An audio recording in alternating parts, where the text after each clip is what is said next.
Ada sisa waktu sekitar 15 menit sebelum masuk waktu maghrib. Mungkin mau dibuka pertanyaan, kami buka untuk dua penanya jika memang ada. Jika memang tidak ada, mungkin bisa kita tutup kegiatan perayaan karya sastrawan Madura Tanean Perna pada sore hari ini. Mungkin ada, monggo dipersilahkan. Dari mbak-mbak, dari mas-mas.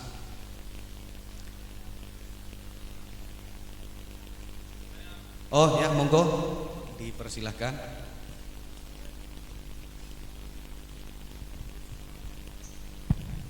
Cek.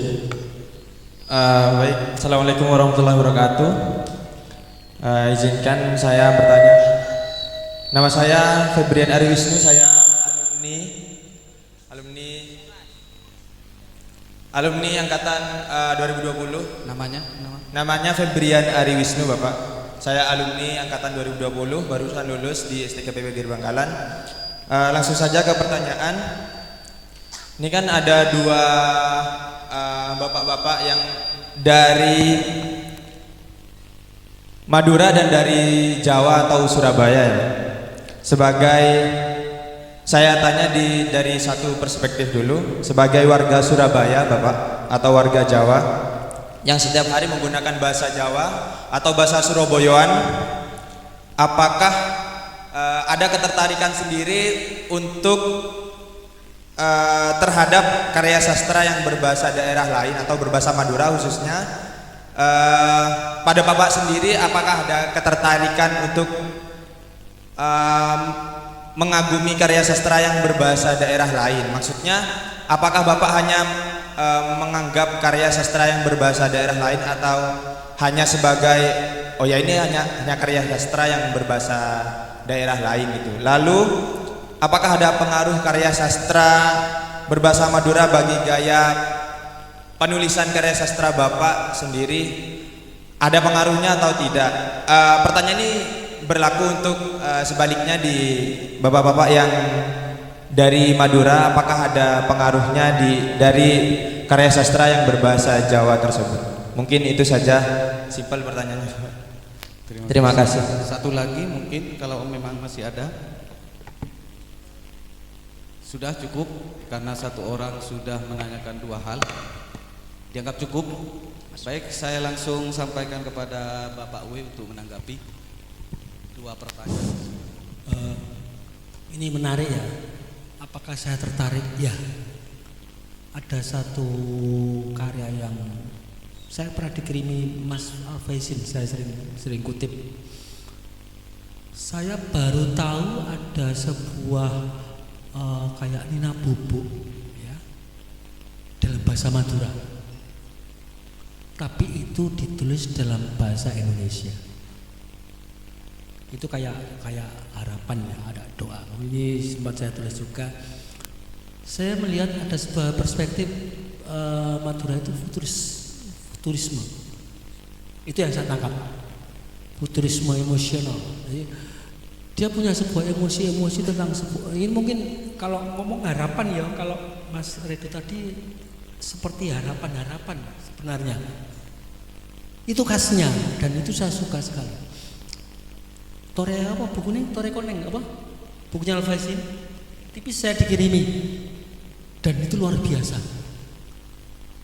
Itu kalau dalam budaya Jawa itu saya sejajarkan dengan gubahan Sunan Kalijogo, lir ilir. Cuma dalam versi modern. Itu.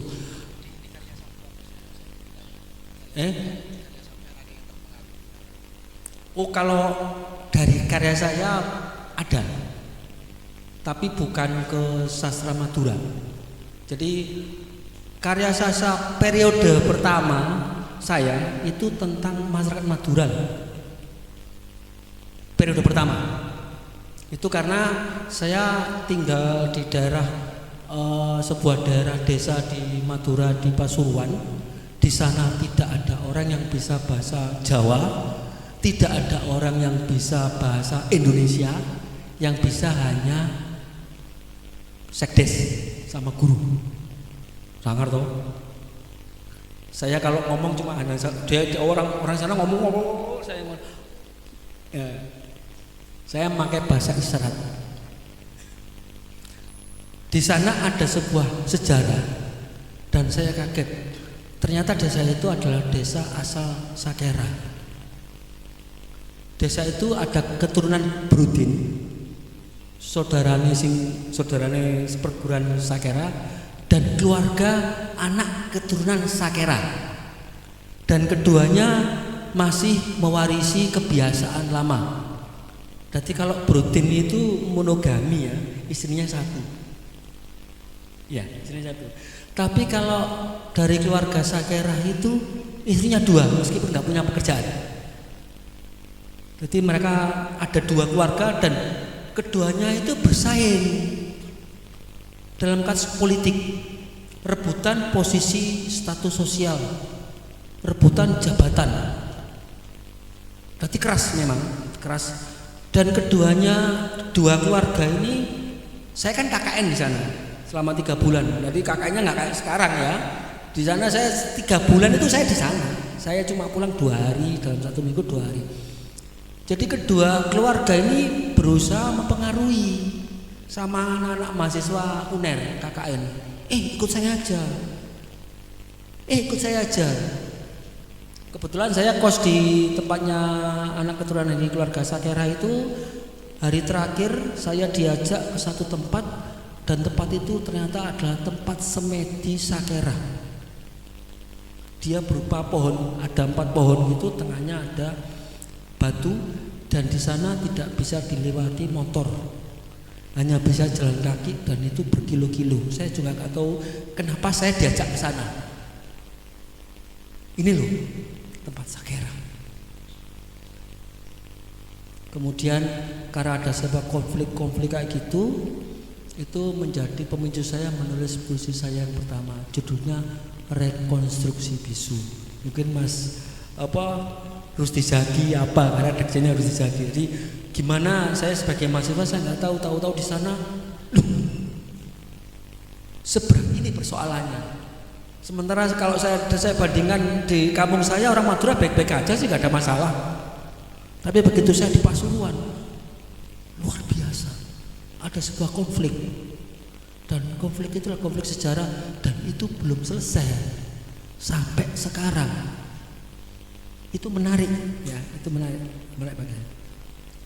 Itu ya jawabannya ya. Terima kasih. Mungkin dari Mas Reddy. Terima kasih. Ini sebaliknya berarti ya. Madura terpengaruh ke Jawa. Saya belum bercerita kayak Mas Muhlis tadi. Kalau saya itu lahir di sebuah desa yang justru dibabat oleh orang Jawa. Jadi yang membuka desa saya itu justru orang Gresik.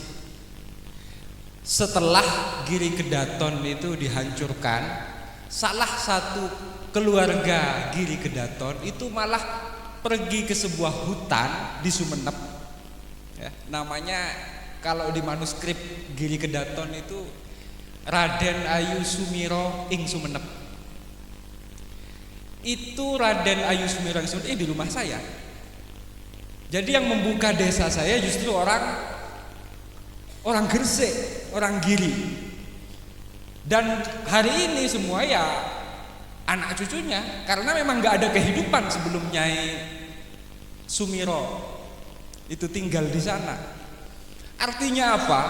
Artinya beliau itu tidak hanya seorang diri tinggal di desa saya, tapi membawa manuskrip yang masih utuh sampai sekarang. Ada 47 judul manuskrip, sisanya mungkin ratusan dulu ya pada zaman itu sudah dimakan rayap, dan itu hampir semuanya berbahasa Jawa. Jadi di desa saya itu mocopatan itu masih ada sampai sekarang dan berbahasa Jawa, meskipun generasi sekarang sudah tidak paham bahasa Jawa. Dulu saya ketika terutama pas Rojab ya, biasanya itu ada mocopat. Dulu pembaca mocopat itu disebut kiai, sekarang disebut seniman. Turun tahta kalau bagi orang Madura.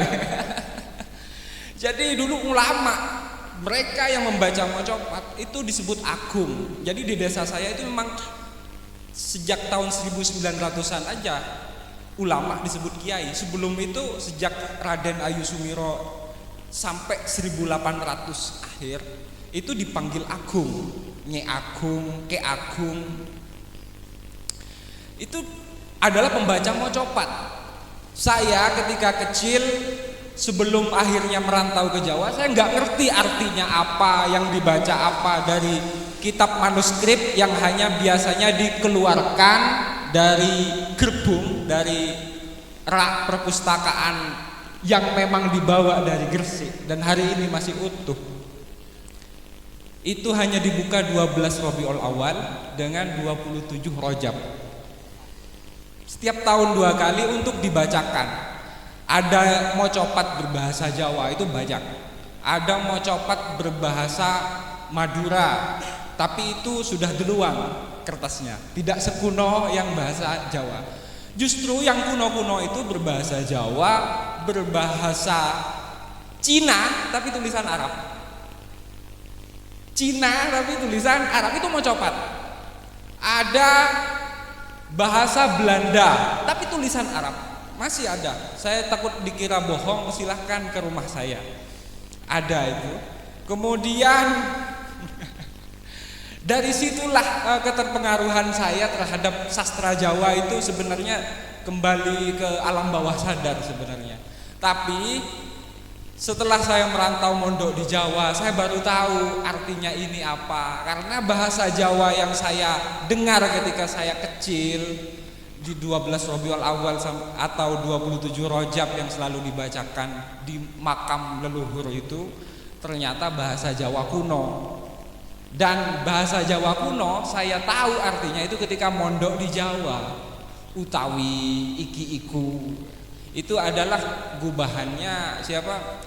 Kanjeng Sunan Kanjeng Sunan Gunung Jati dengan Kanjeng Sunan Bonang kan ya, yang menciptakan makna miring di dalam kitab kuning itu. Kemudian juga saya tahu bahasa Madura kuno juga dari kitab kuning. Dining hadza dining kak dintoh rajulun panika orang lake. Kalau Jawa hadza utawi iki iku, utawi iki rajulun iku wong lanang. Zalikah mengkono kayak gitu kan. Jadi itu saya baru tahu ketika ngaji kitab.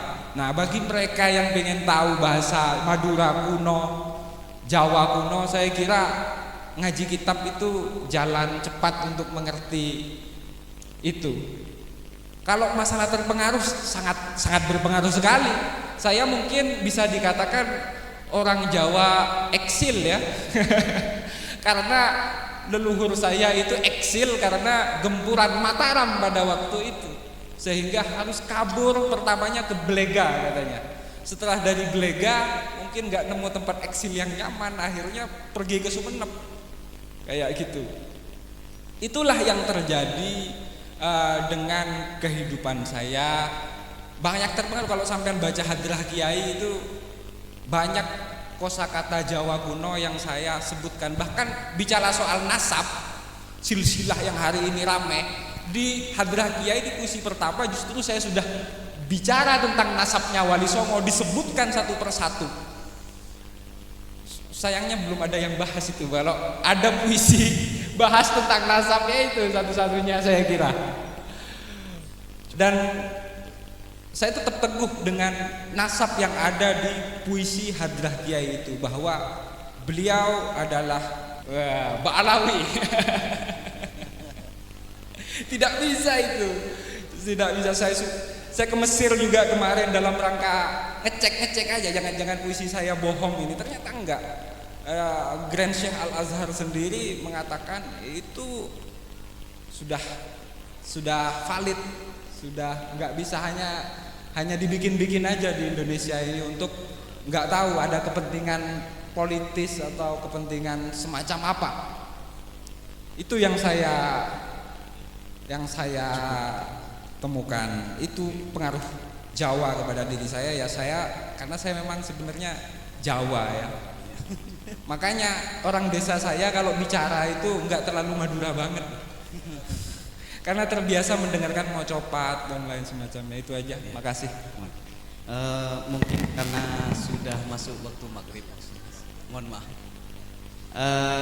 Mungkin bisa kita akhiri seminar pada sore hari ini karena sudah masuk waktu maghrib. Terima kasih kepada Bapak Helmi Prasetya dan seluruh anggota masyarakat Lumpur yang telah mengadakan acara keren ini. Selanjutnya kami kembalikan kepada MC.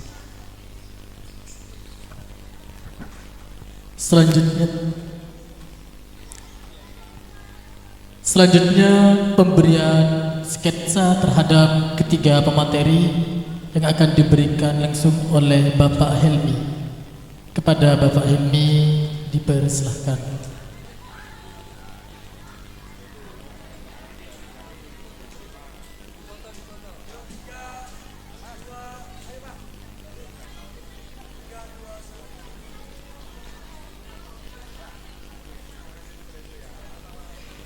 Terima kasih disampaikan kepada ketiga pemateri kita hari ini yang telah berkenan memberikan ilmunya, semoga bermanfaat bagi kita semua.